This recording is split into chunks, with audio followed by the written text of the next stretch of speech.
नमस्कार दोस्तों, हमारे चैनल क्रॉनिकल्स कैनवस में आपका स्वागत है। आज हम एक उल्लेखनीय आध्यात्मिक नेता, योद्धा और दार्शनिक सिख समुदाय के 10वें और अंतिम गुरु गोबिंद सिंह के बारे में जानेंगे। परिचय। गुरु गोबिंद सिंह सिखों के 10वें और अंतिम गुरु थे। गुरु तेग बहादुर जी के बलिदान के बाद वह 11 नवंबर 1675 को 10वें गुरु बने। वह एक महान योद्धा, विचारक, कवि, भक्त और आध्यात्मिक नेता थे। 1699 में बैसाखी के शुभ दिन पर उन्होंने खालसा पंथ की स्थापना की, जो सिख इतिहास की एक महत्वपूर्ण घटना थी। गुरु गोबिंद सिंह ने पवित्र ग्रंथ गुरु ग्रंथ साहिब को पूरा किया और इसे शाश्वत गुरु के रूप में स्थापित किया। उनकी आत्मकथा बचित्तर नाटक उनके जीवन के बारे में बहुमूल्य अंतर्दृष्टि प्रदान करती है। उन्होंने मुगलों के साथ अन्याय, अत्याचार और बुराई के खिलाफ 14 लड़ाइयां लड़ी। उन्होंने धर्म की रक्षा के लिए अपने पूरे परिवार का बलिदान दे दिया, जिससे उन्हें सरबंसदानी, सर्वस्व बलिदान करने वाला की उपाधि मिली।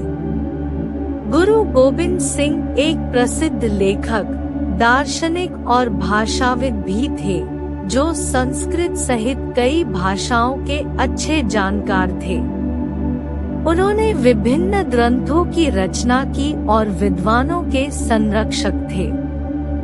उन्होंने निर्भयता और करुणा के महत्व पर बल देते हुए प्रेम, सदाचार और भाईचारे का संदेश दिया। उनकी शिक्षाओं में सादगी, भक्ति और मानवता की एकता पर जोर दिया गया। वह सत्य और धार्मिकता की विजय में विश्वास करते थे। उन्होंने कहा कि धर्म का मार्ग सत्य का मार्ग है और सत्य की हमेशा जीत होती है। गुरु गोबिंद सिंह का जीवन धार्मिकता के सार का उदाहरण है और उनकी विरासत पीढ़ियों को प्रेरित करती रहती है। गुरु गोबिंद सिंह जी का जन्म।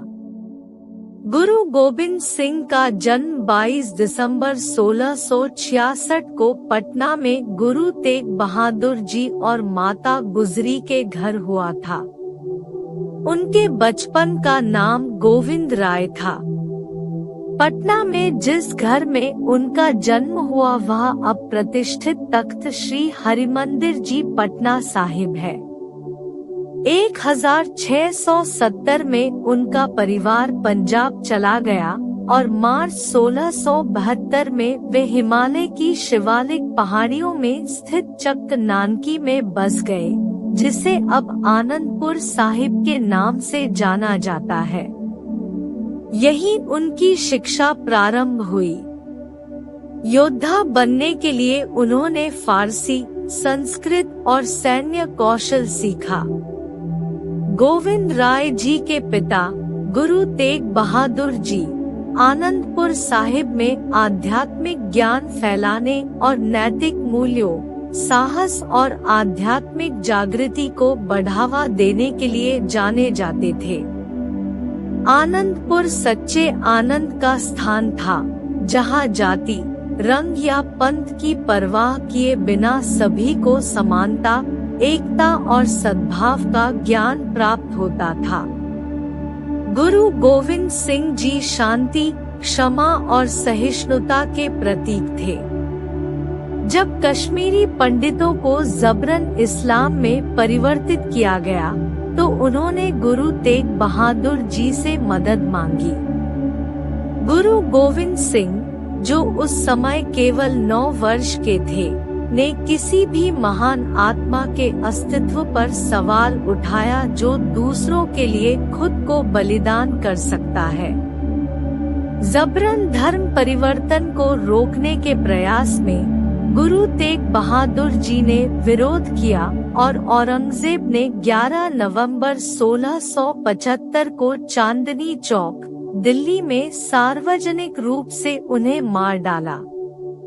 इस घटना के बाद 29 मार्च 1676 को गुरु गोविंद सिंह को 10वें के रूप में घोषित किया गया। सिखों के गुरु 10वें गुरु बनने के बाद भी उनकी शिक्षाएं जारी रही। उन्होंने पढ़ना, लिखना, घुड़सवारी और सैन्य कौशल सीखा। 1684 में उन्होंने चंडी वार की रचना की। वह 1685 तक पावटा साहिब में यमुना नदी के पास रहे। गुरु गोबिंद सिंह की 3 पत्नियां थीं। उन्होंने 10 साल की उम्र में आनंदपुर साहिब में माता जीतो से शादी की और उनके 3 बेटे हुए, जुझार सिंह, जोरावर सिंह और फतेह सिंह। 17 साल की उम्र में उन्होंने आनंदपुर साहिब में माता सुंदरी से शादी की और उनका अजीत सिंह नाम का एक बेटा हुआ। 33 साल की उम्र में उन्होंने माता साहिब दीवान से शादी की। हालांकि उनकी कोई जैविक संतान नहीं थी, लेकिन सिख समुदाय में उनका प्रभाव महत्वपूर्ण था। आनंदपुर साहिब से प्रस्थान और वापसी। अप्रैल 1685 में सिरमौर के राजा मत प्रकाश के निमंत्रण पर गुरु गोबिंद सिंह ने अपना निवास स्थान सिरमौर राज्य के पावटा शहर में स्थानांतरित कर दिया।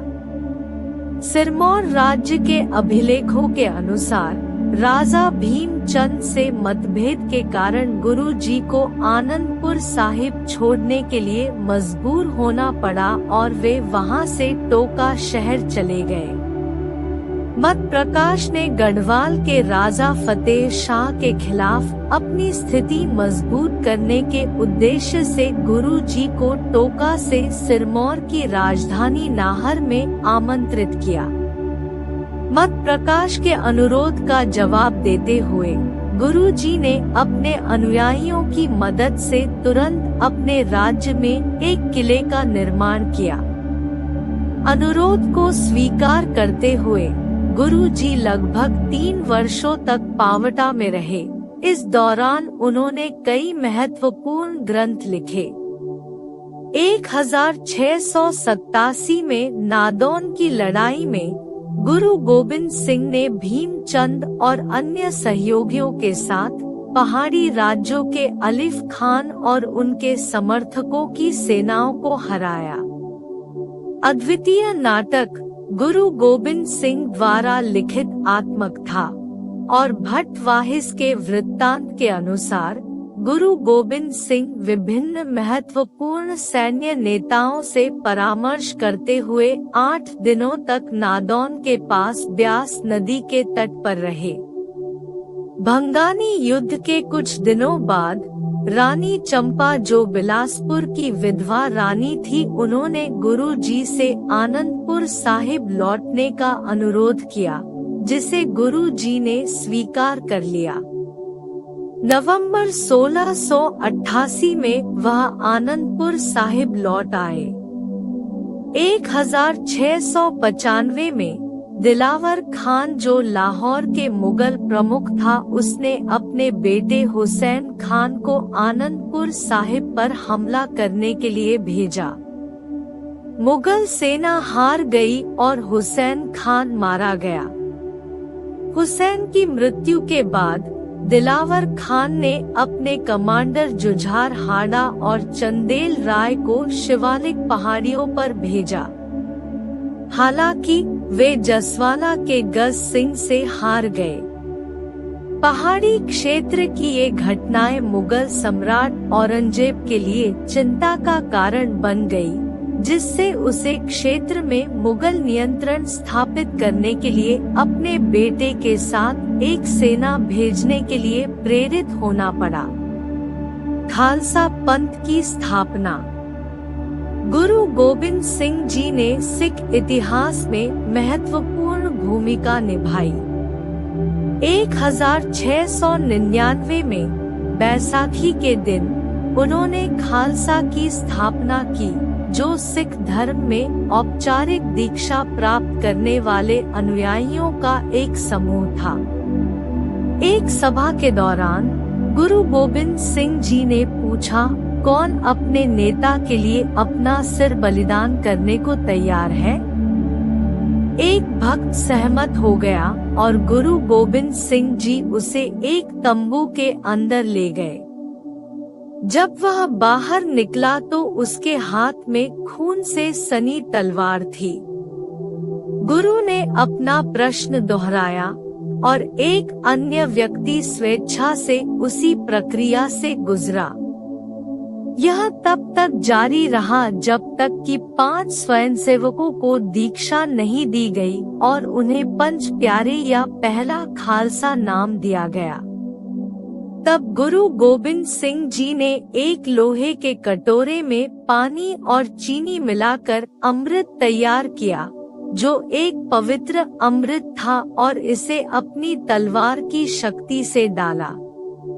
पहले 5 खालसा सदस्यों को दीक्षा देने के बाद उन्हें गुरु गोबिंद राय से गुरु गोबिंद सिंह की उपाधि दी गई। बाद में दिसंबर 1704 में गुरु गोबिंद सिंह जी को एक चुनौतीपूर्ण स्थिति का सामना करना पड़ा जब उनके 2 छोटे बेटों साहिबजादे जोरावर सिंह और फतेह सिंह को मुगल शासक औरंगजेब द्वारा इस्लाम में परिवर्तित होने या मौत का सामना करने का विकल्प दिया गया। इस बारे में जानकर गुरु गोबिंद सिंह जी ने औरंगजेब को एक पत्र लिखा, जिसमें उन्हें खालसा पंथ के क्रोध के बारे में चेतावनी दी गई। 8 मई 1705 को मुक्तसर में एक भीषण युद्ध हुआ, जिसमें खालसा ने मुगलों का सामना किया और विजयी हुए। अक्टूबर 1706 में गुरु गोबिंद सिंह जी ने दक्षिण की यात्रा की, जहां उन्हें औरंगजेब की मृत्यु के बारे में पता चला। अपने सभी नुकसानों के बावजूद गुरु गोबिंद सिंह जी ने एक विजय पत्र लिखा। इस स्पष्ट विरोधाभास ने व्यक्तिगत लाभ पर सत्य की ताकत को उजागर किया। गुरु गोबिंद सिंह जी के कार्य सदैव अन्याय के विरुद्ध थे, अपने स्वार्थ के लिए नहीं। गुरु गोबिंद सिंह जी का निधन। औरंगजेब की मृत्यु के बाद गुरु गोबिंद सिंह ने बहादुर शाह को सम्राट बनने में सहायता की। उनके संबंध उल्लेखनीय रूप से मधुर थे, जिससे सीमावर्ती क्षेत्र के नवाब वाजिद खान असहज हो गए। उसने गुरु गोबिंद सिंह के पीछे 2 पठान भेजे, जिन्होंने धोखे से उन पर हमला कर दिया। 7 अक्टूबर 1708 को गुरु गोबिंद सिंह को नांदेड़ साहिब में दिव्य प्रकाश प्राप्त हुआ। अपने अंतिम क्षणों में उन्होंने गुरु ग्रंथ साहिब को सिखों का शाश्वत गुरु घोषित किया और उसके सामने सिर झुकाया।